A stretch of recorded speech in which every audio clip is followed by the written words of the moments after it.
Hello, this is Archie Dunlop with Talking Astrology with Archie on Wednesday, June the 14th, 2023. Today I want to talk about Scotland, and also I want to talk about Nicola Sturgeon. Nicola Sturgeon is the former First Minister of Scotland who was recently arrested. She has been released, she hasn't been charged with anything, but it's certainly big news. Now, Scotland is a Cancerian country. William Lilly, the English astrologer working in the 17th century, he wrote this book, Christian Astrology, and he went through the 12 signs of the zodiac, and he said which countries, which towns were connected with these signs. And he said that Scotland is a Cancerian country. Now, to me, that makes sense. You think about Scotland, what's the first thing that comes to mind? Or perhaps the second thing? Clans. Scotland is famous for its clans, its families, and it's the MacDougalls and the MacDonalds and the Campbells. I don't know. My surname's Dunlop. I think there is a town in Scotland called Dunlop, but I'm not sure. We don't have a tartan, I don't think. But yeah, this town Dunlop in Scotland, I don't know. I think they used to make cheese there. I don't know whether they still make cheese there. But yeah, a lot of Scottish names are connected with clans, and they have their tartans.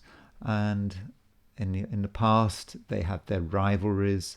One thinks of the Battle of Glencoe, where was it the Campbells massacred the MacDonalds? Very, very bitter stuff going on there. So yeah, clans are very Cancerian. You stick to your family, you stick to your group. So that makes sense. Also, there's a connection with spiders. Now, to my mind, spiders are Cancerian. Spiders, they live in webs. They are quite emotional animals, I think. They take a fairly grim view of the world. It's an unsafe place. You have to hang out in your web, and you don't stray too far from that web, and you conduct your business within that web. Okay, I know not all spiders have webs, and some spiders, walk around the forest floor killing things. I don't know, but to my mind, yeah, spiders are Cancerians. So, what's that got to do with Scotland? Well, Scotland's greatest hero was Robert the Bruce.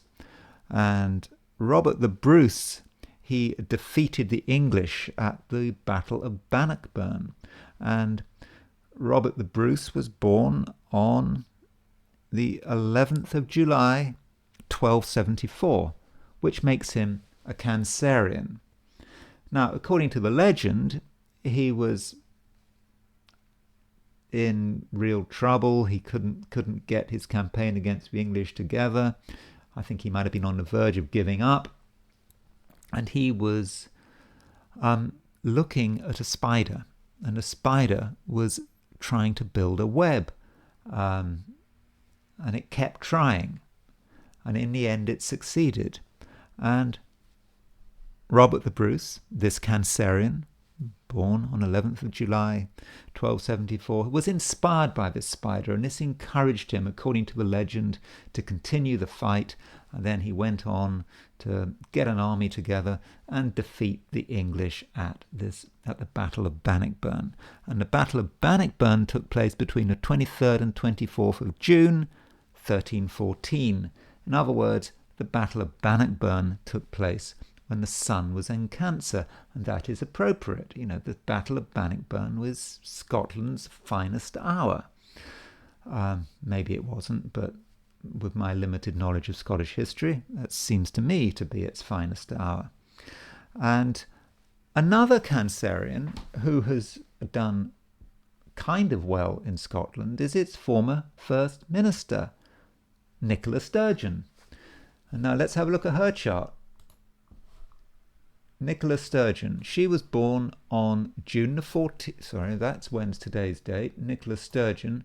She was born. No, that's something else. Sorry, here we go.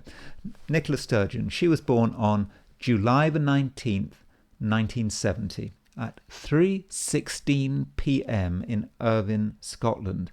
Note the very exact time. And that's one of the great things about Scotland. When you're born in Scotland, you get a time on your birth certificate, which is not the case, at least last time I looked at the subject, in England. In England, you're just told the date, unless you're a twin. I mean, maybe things have changed. So what are the main things about Nicola Sturgeon's chart? She has her four elements are balanced.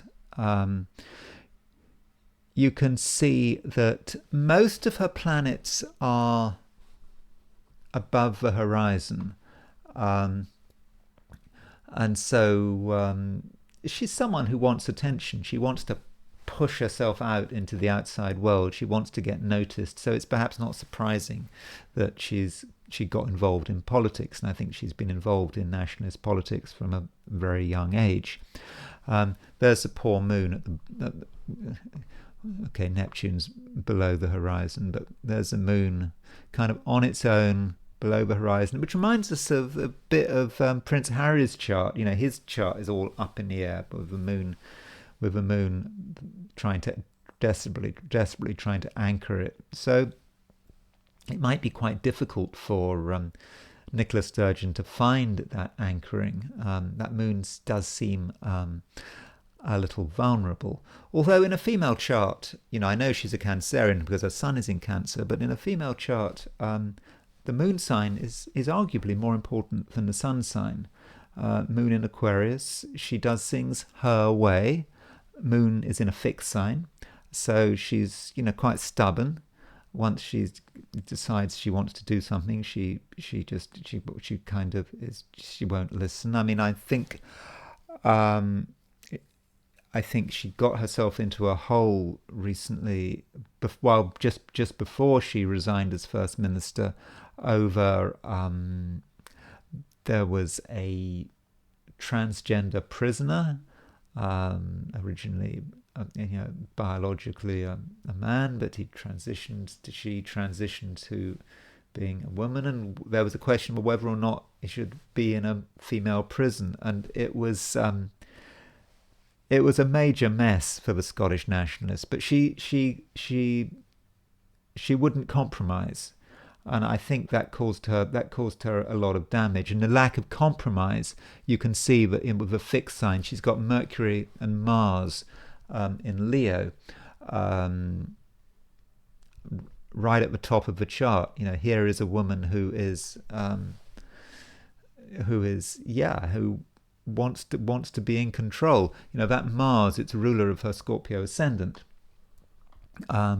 So it's a bit over the top, I would have said. Also worth noting that her south node is close to the midheaven. So the south node is where we should be going away from.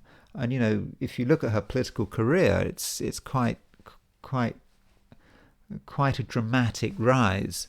You know, it's almost as if she was used to all this. Maybe she was running a country in her previous incarnation, or in power in a previous incarnation. So it was just more of the same. And perhaps what she should have done is made a greater effort to ground herself, not to be so obsessed with politics, being First Minister and so forth. So perhaps there was a karmic issue there as well.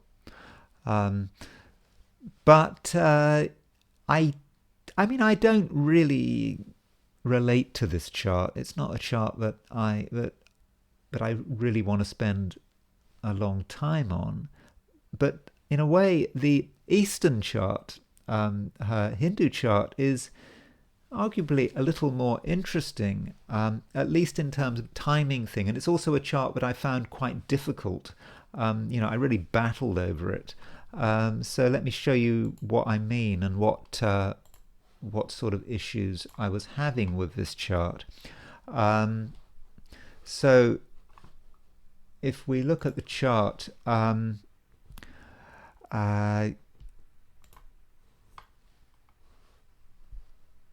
you can see that there's her sun.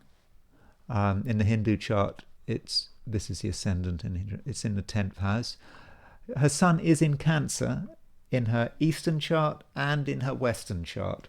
So yeah, so she is a real Cancerian, and there is a lot of stuff in the 10th house. But what really got to me with this chart was Saturn. She has Saturn in Aries in the 7th house. So 7th house is an angular house, and Saturn is fallen in Aries. It's exalted in Libra, fallen in Aries, so it's in a poor sign. That's the first point to make about it.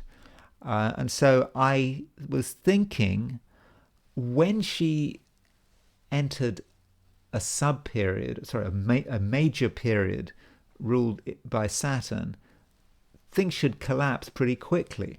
And we can see that on September the 14th, 2018, she entered her Saturn Dasha, and it lasts until September the 14th, 2037.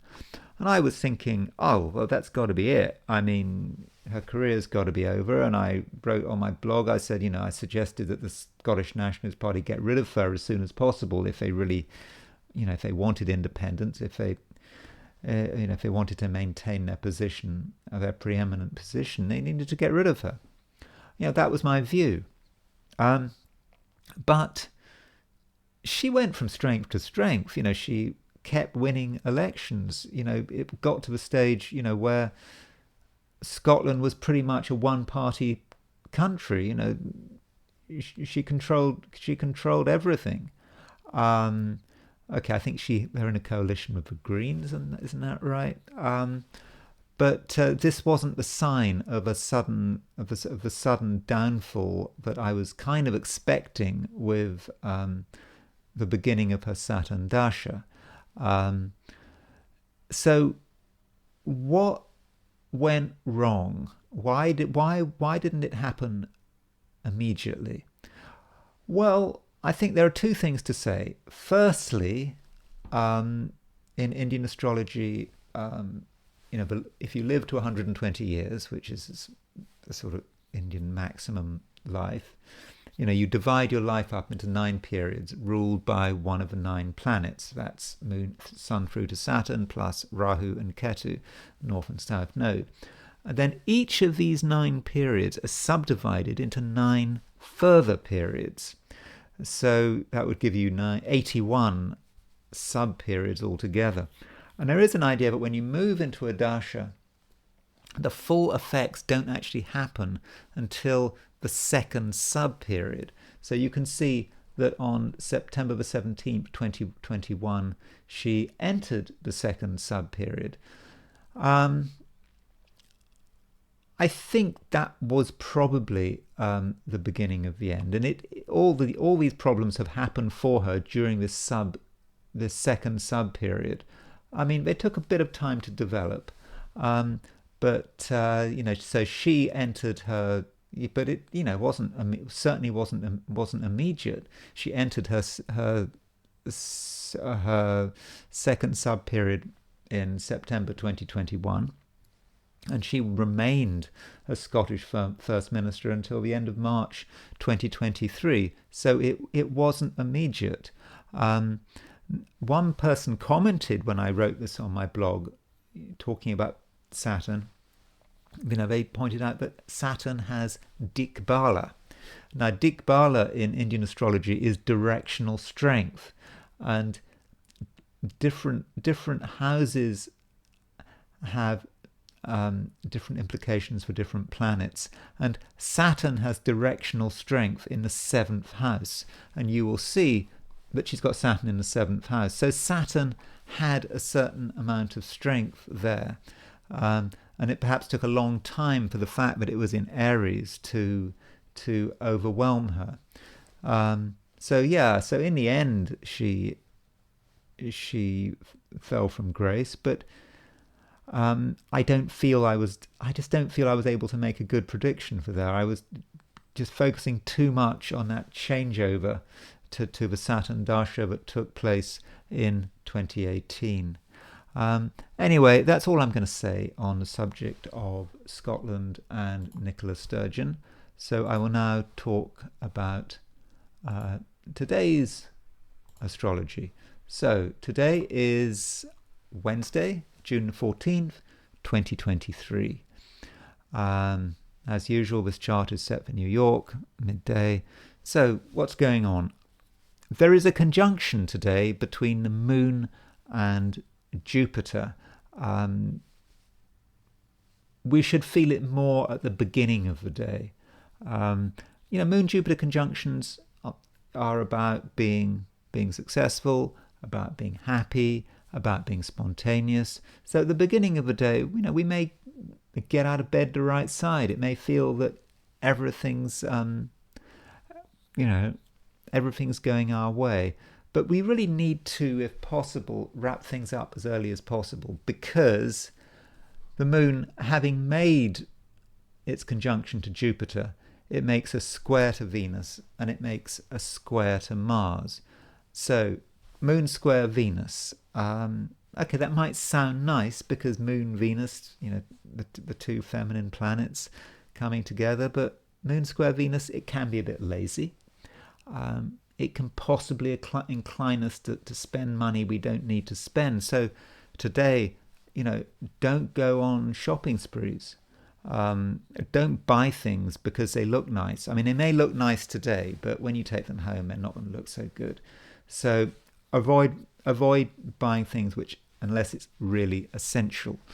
And then the Moon makes a square to Mars. So that suggests a bit of aggravation, and because the Moon is applying to Venus and Mars, are two planets of relationships. Venus is about, for example, female sexuality, Mars about male sexuality. You bring Moon together, so I think there could be a bit of conflict there. So with relationships, I think you have to be a little cautious and avoid getting too emotional. And while all this is going on, Mercury is slowly moving to a square of Saturn. It's not exact, but Mercury might be in Gemini, but our brains are becoming a little dull, perhaps. We're losing some of our sharpness as Mercury moves to that square of Saturn. And at the same time, we might be inclined to be a little negative. So over the next couple of days, don't be surprised if you start thinking, or we start thinking, that it's not going to happen. We might become a little, I don't like to use the word depressed, because of its psychiatric connotations, but just down, thinking it's just not going to happen. So we mustn't fall into a spiral of negativity with Mercury moving to a square of Saturn. It's good to be negative in a constructive sense, just to look at the bad side, how things could go wrong, but we have to be constructive about it. We shouldn't dwell on anything. Now, as far as the midpoints are concerned, Uranus is conjunct the Mercury-Jupiter midpoint. You can actually see it here. There's Jupiter, there's Mercury. There's Jupiter and Mercury, and you can see that Uranus is right in the middle of Mercury and Jupiter. So this gives us a rather different picture. It's not, the Mercury Saturn is about perhaps a bit of negativity, but Uranus on the Mercury Jupiter midpoint we might get a sudden inspiration, a brilliant idea might come to us. Now, it's important not to be negative about this idea. This idea could be really powerful in terms of improving our life. It may be about money, it may be about work, it may be about the world in general. So when that brilliant idea comes, we mustn't be too cynical about it. You mustn't say, oh, it's impossible, it can't happen. We must think, yes, it can actually happen. So yeah, I think that is cause and grounds for positivity when that idea comes. So be on the lookout for it. Now, as far as the 12 signs are concerned, as usual, I'm going to give you my forecast for the 12 signs for today, June the 14th. Aries, the financial arena has many dimensions. In some places, you can make profits. In other places, you can lose out. So you have to make sure, Aries, that you're in the right place. Taurus, overall, you're going to be lucky, but certain people could drag you down. Domestic concerns are expensive. Gemini, you're luckiest when you can't be seen, and once you engage in conversation, your good luck starts deteriorating. Cancer, friends can be a blessing, and they can also be a curse. It depends on the situation. Different friends are required for different reasons. Leo, your enthusiasm needs to be directed in the right areas, and at work you can have a powerful influence. Virgo, maybe you need a small change, getting a feel for something different and exciting. A good challenge can be useful. Libra, you can't get on with everyone, and you have to understand the limitations of every relationship. But trust yourself to get it right. Scorpio, you can benefit from the outside world, and it won't require a leap of faith. The right offer is waiting for you. Sagittarius, you don't have to do everything at once. Start with what matters most and let one thing move on to the next. Capricorn, it all depends on the audience. Different audiences have different tastes and different standards. Choose the right stage for yourself. Aquarius, contentment is a fragile thing, and it is so easy for the time and space to be shattered. Choose your company carefully. Pisces, as the saying goes, why do today what you can put off until tomorrow? Unnecessary chores could spoil everything. Anyway, that's the astrology, and I will now turn to the I Ching, and as always I threw 3 coins in the air and I asked the question, what will Wednesday be like for visitors to my YouTube channel? So the first hexagram I threw was hexagram number 62, the preponderance of the small. You can see in this hexagram that's the load in the middle, and that's those are kind of like handles, maybe one person on each handle, 4 people are picking up this load in the middle, and it's a fairly small load, preponderance of the small. What this means is that today we shouldn't expect a great deal.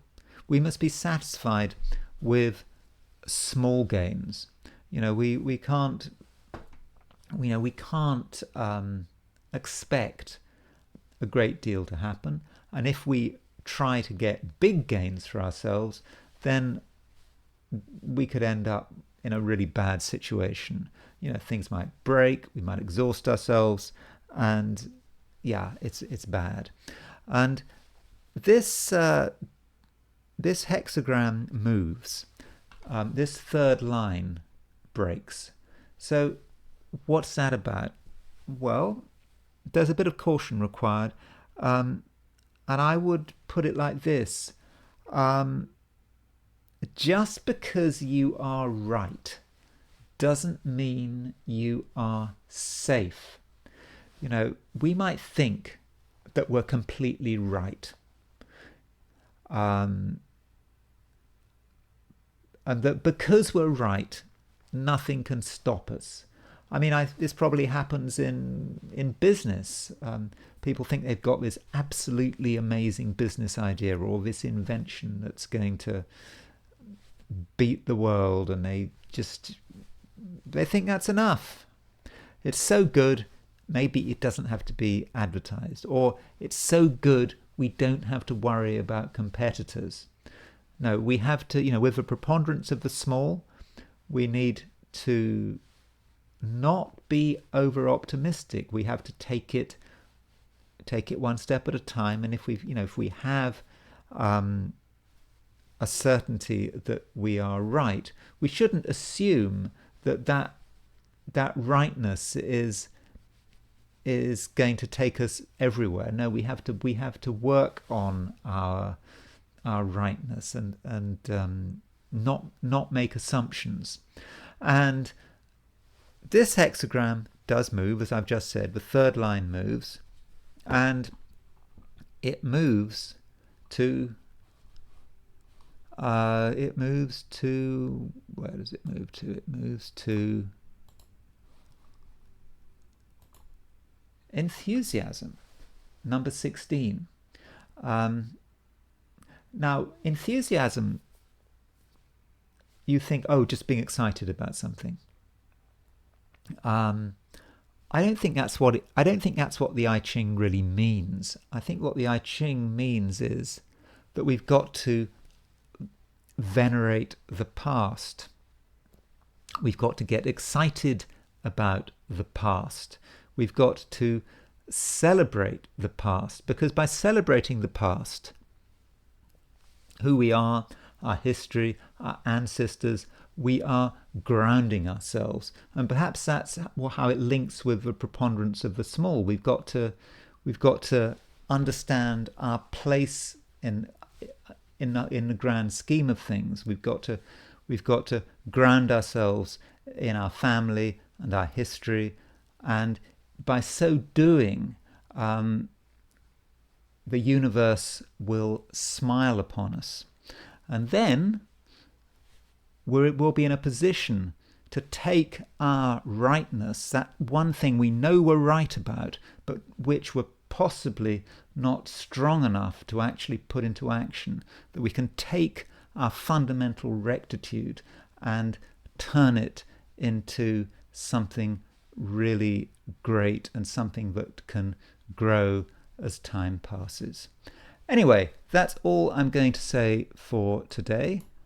And I will talk to you